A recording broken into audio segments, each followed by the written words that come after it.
过来看江福乡在后救援要1个月，中央前进协调所今仔日宣布马太安溪放山湖要解除红色警戒，协调所嘛会正式退场，转型变中建复原。也若道路旧影口的放山湖，目前也是先维持红色警戒。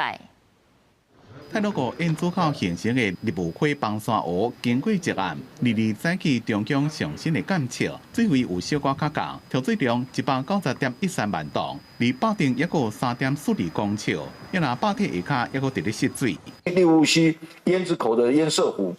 目前来讲，今天中午11点钟，现在这个时间点正在开标，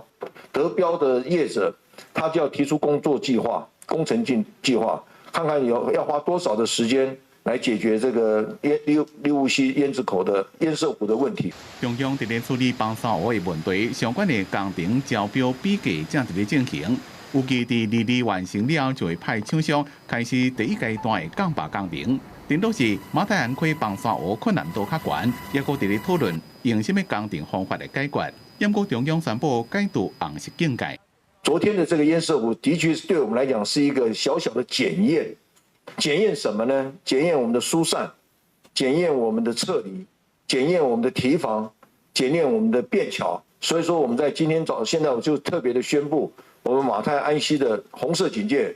降调为常态。花莲这边的重大灾害，中央前进协调所伫咧当地建筑开设，到即马要到1个月，总协调官几日成功，任务正式告一段落。前进协调所22退场，转移到最后复原重建汇报。记者综合报道。